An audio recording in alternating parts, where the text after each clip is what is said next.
The story opens with Declan Hayes standing awkwardly on the edges of the Grand Celestial Gala, a massive interspecies diplomatic event held aboard Concordia Station. He's here as part of Earth's Junior Diplomatic Corps, essentially a glorified note-taker for senior ambassadors who do the actual negotiating. The gala is overwhelming, thousands of beings from hundreds of species, all dressed in elaborate formal attire that makes Declan feel underdressed despite his best suit. He's been nursing the same drink for an hour, trying to look professionally engaged while actually feeling completely out of his depth. The event is a careful orchestration of power and politics. Every conversation is strategic, every introduction calculated. Declan recognizes some of the major players: the Centauri Trade Consortium representatives, the Valorian military delegation, the Calthier cultural ambassadors. All of them moving through the crowd with purpose and entourages. Then he notices her. A Calthier woman standing alone in a shadowed alcove, watching the gala with an expression he can't quite read. She's dressed simply compared to most attendees, her dark robes elegant but understated. Her long ears are positioned in a way that suggests she's listening to everything while engaging with no one. What strikes Declan is her isolation. In a room filled with networking and performance, she seems content to observe from the periphery. Maybe it's the drink giving him courage, or maybe it's recognizing a kindred spirit who also doesn't quite fit in this glittering political theater. But Declan makes an impulsive decision. He crosses the ballroom, navigates through clusters of important people having important conversations, and approaches the woman in the alcove. Up close, he notices her skin has an unusual quality, darker than most Calthier he's met, with subtle patterns that seem to shift in the low light. Her amber eyes track his approach with something between curiosity and wariness. "I know this is probably breaking 17 diplomatic protocols," Declan says, "but would you like to dance?" The woman goes completely still. Her ears shift to a position Declan doesn't recognize. Surprise maybe, or something else.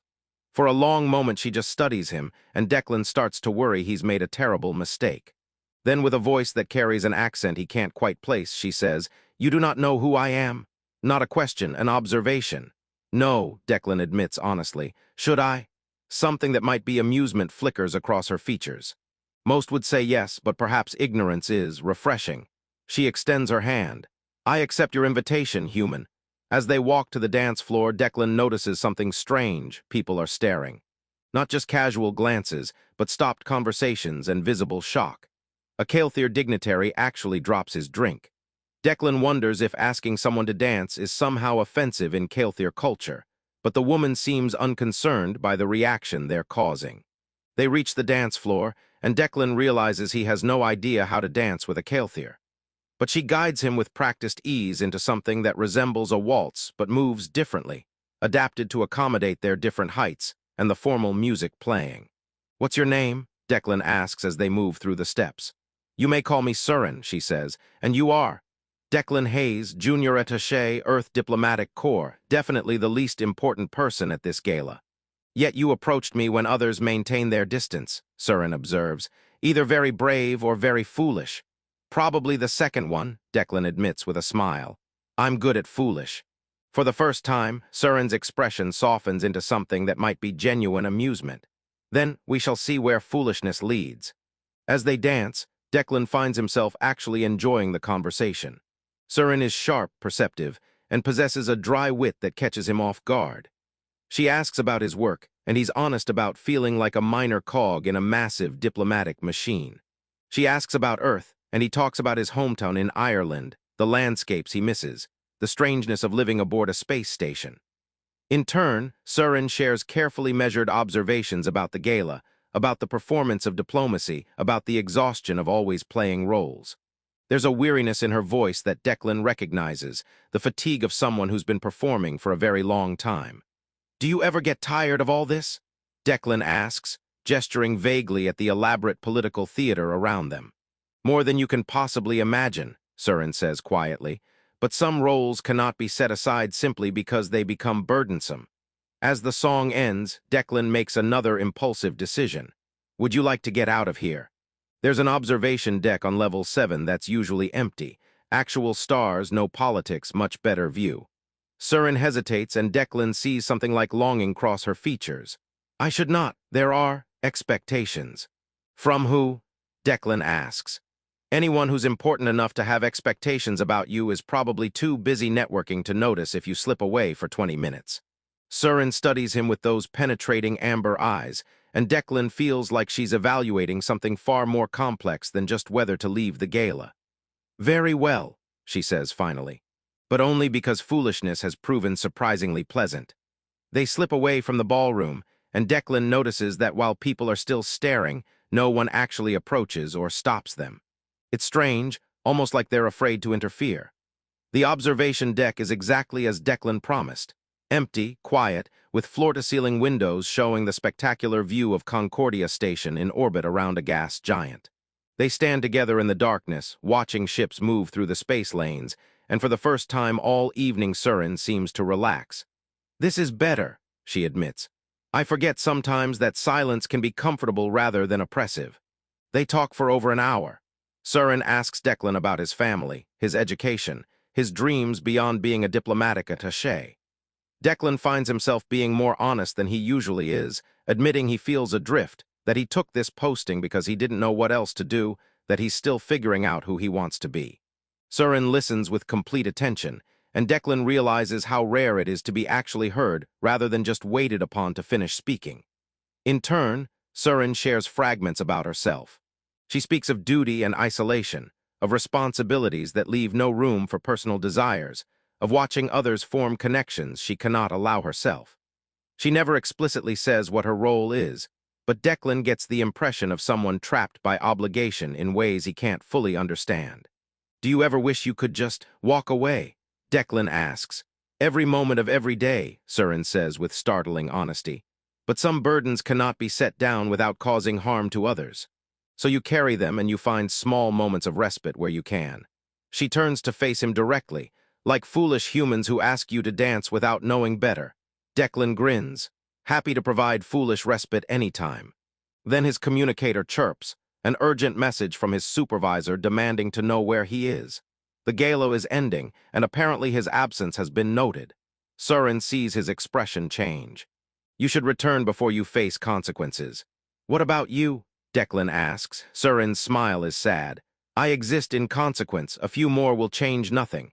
Before they part, Declan makes one more impulsive decision. Can I see you again? Not at some official function, just as people. Surin looks genuinely surprised. You would wish that? Yeah, Declan says honestly. You're the most interesting person I've met since arriving here, and I'd like to know you better. If that's allowed. Surin is quiet for a long moment. It is complicated, but I will consider it. She touches his hand briefly, a gesture that seems significant though Declan doesn't know why. Thank you, Declan Hayes, for reminding me what it is to be seen as Surin rather than as what I represent. She disappears into the shadows before Declan can ask what she means. The next day, Declan's supervisor calls him into her office with an expression somewhere between shock and horror. Do you have any idea who you were dancing with last night? Before Declan can answer, she pulls up a holographic display showing Surin's image alongside text in multiple languages. That was Knight Regent Surin, the Shadow Sovereign, the Eternal Watcher. She's the most powerful figure in Kael'thir politics, ruling the Night Governance while the Day Council handles public affairs. She's been Knight Regent for over 300 years. She controls intelligence networks, shadow diplomacy, enforcement of laws that can't be enforced publicly. She's feared across the Ascendancy, and you asked her to dance like she was just another guest at a party. Declan feels the blood drain from his face. The woman he spent an hour talking to, who seemed lonely and tired and surprisingly vulnerable. That woman rules from the shadows and has existed for 3 centuries. No wonder everyone was staring. I didn't know, Declan manages. I should file a formal apology. Absolutely not, his supervisor says firmly. Do nothing, say nothing. Pray she found your ignorance charming rather than insulting, and that this doesn't become an interstellar incident. But that afternoon, Declan receives a private message on a secure channel. The encryption is beyond anything Earth's technology can produce, and when he opens it, he finds a simple text. Your foolishness was indeed refreshing. If you wish to see me again, come to the Twilight Gardens on Level 12, Sector 7, at 2100 station time. Come alone, tell no one. Declan knows this is probably a terrible idea. He knows he's completely out of his depth. But he also remembers the loneliness in Surin's voice when she talked about burdens that couldn't be set down, and the genuine surprise when he asked to see her again. At 2100 exactly, Declan arrives at the Twilight Gardens, a beautiful botanical space maintained in perpetual dusk lighting. Surin is waiting, still dressed simply, still watchful. But when she sees him, something in her posture softens. "You came," she says, and there's genuine relief in her voice. "Did you think I wouldn't?" Declan asks. "Most would not after learning who I am," Surin admits. "Fear tends to override other impulses. You now know what I am, what I control. Most find that knowledge inhibiting." "I know what you do," Declan corrects gently. "I still don't really know who you are. That's what I want to understand." Surin studies him with those ancient eyes. "I have ruled from shadow for 300 years. I have made decisions that saved millions and damned thousands. I am feared, respected, obeyed, but I am not known. Because the Night Regent cannot afford the vulnerability of being known." "What about Surin?" Declan asks. "Does she get to be known?" For a long moment, Surin doesn't answer. Then, "I have not been simply Surin since I assumed this office. I have been the Night Regent, the Shadow Sovereign, the keeper of secrets too dangerous for daylight. I do not dance. I do not form personal connections. I do not indulge in foolish hope that someone might see beyond the title." She pauses, and when she speaks again, her voice is quieter. "And then a human who knew none of this asked me to dance because he saw a woman standing alone and thought she might want company. That small act of ignorant kindness was the first time in decades someone approached me without agenda or fear." Over the following weeks, Declan and Surin develop a strange relationship that exists in the margins of their very different lives. They meet in quiet places: the Twilight Gardens, empty observation decks, small cafes in the station's lower levels where no one would expect to find the Night Regent. Surin never appears with guards or entourage. She comes alone, dressed simply, and for brief stolen hours, she is just Surin rather than the Shadow Sovereign. Declan learns about the weight of ruling from darkness. Surin explains that Kael'thir governance is divided. The Day Council handles public policy, diplomacy, visible law. But every society has elements that require action beyond public scrutiny: intelligence gathering, enforcement of laws against powerful individuals, decisions too complex for public debate. That's what the Night Regent manages. It's necessary work, but it isolates the one who does it. "For 300 years I have made decisions alone," Surin tells him during one of their meetings. "I cannot consult, cannot share the burden, cannot allow relationships that might compromise my judgment or create vulnerabilities others could exploit. I am trusted with power because I stand apart from connection." "That sounds incredibly lonely," Declan says quietly. "It is the loneliness of necessity," Surin replies. "Or so I have always told myself, but then you asked me to dance and I remembered what I sacrificed, what I have been without for 3 centuries. Declan shares his own struggles with purpose and belonging. He talks about feeling insignificant in the vast machinery of galactic politics, about watching senior diplomats make decisions that affect billions while he takes notes, about wondering if he'll spend his life as a minor functionary, never really mattering. "You matter to me," Surin says with surprising intensity. "In 300 years, no one has seen me as you do. No one has asked if I want to dance. No one has offered companionship without seeking advantage. You may feel insignificant in your diplomatic corps, but you have done something no one else has managed. You have reminded the Night Regent that she was once simply Surin. Their relationship cannot stay secret forever. Rumors begin circulating through the Kael'thir diplomatic community that the Night Regent has been seen with the human attaché. Some view it as scandalous. The Shadow Sovereign forming a personal connection breaks centuries of precedent. Others see it as dangerous. What if this human is manipulating her? What if he's a security risk? Surin faces pressure from the Day Council to end the association. They argue it compromises her position, creates vulnerabilities, sets a dangerous precedent. The Night Regent must remain apart, untouchable, free from personal entanglements. During one of their meetings, Surin tells Declan about this pressure. "They want me to sever contact with you. They say it's for the good of the ascendancy, that my role requires absolute isolation, that 300 years of precedent cannot be discarded because I experienced a moment of personal weakness." "What do you want?" Declan asks. Surin's answer is raw with emotion. "I want what I cannot have. I want to be simply Surin. I want to dance without it causing political crisis. I want to know someone without it becoming a security concern. I want the foolish hope that perhaps ruling alone is not the only path. She meets his eyes. But I am the Knight Regent. My desires do not supersede my duty. Declan makes a decision. Then let me make this easier. I'll request a transfer return to Earth. If I'm not here, the problem resolves itself. No. Surin's response is immediate and fierce. That would be allowing them to dictate not just my choices, but yours. That would be accepting that power must always mean isolation. She's quiet for a moment, then speaks with the authority of someone who has ruled for 3 centuries. I am the Knight Regent. I make decisions others cannot. I bear burdens others will not. And for 300 years I have done so alone because that was tradition. Her voice softens, but tradition is not law.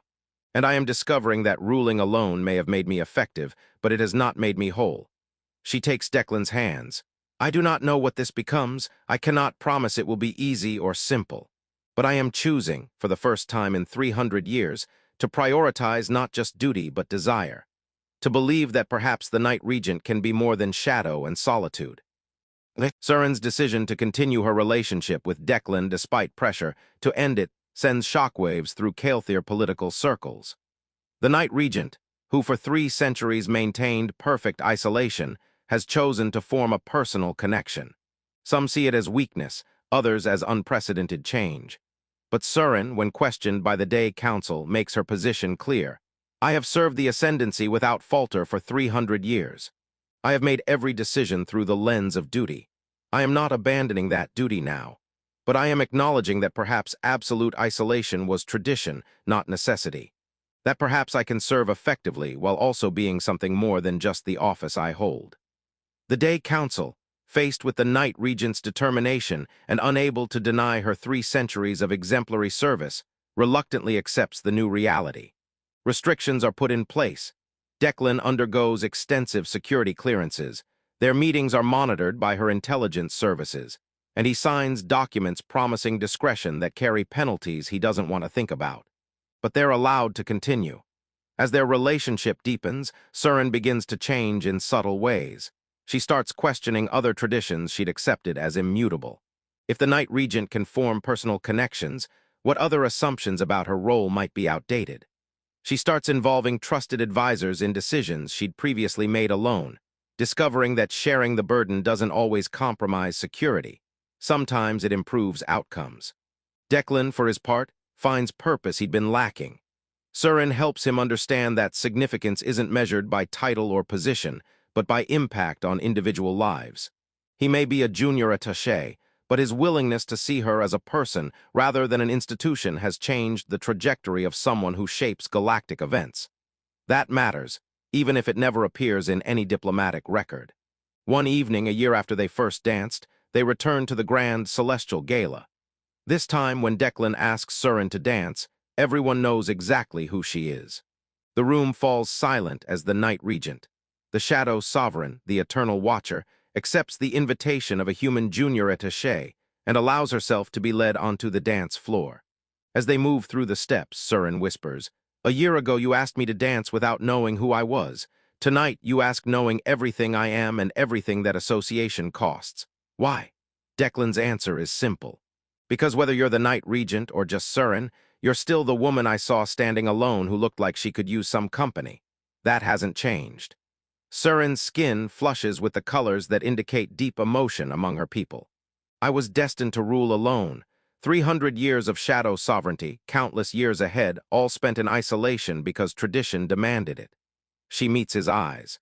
And then a foolish human asked me to dance, and I remembered that destiny is not always immutable, that even the Knight Regent can choose connection over isolation. So what happens now? Declan asks. Surin's smile is genuine, free from the shadows that usually define her.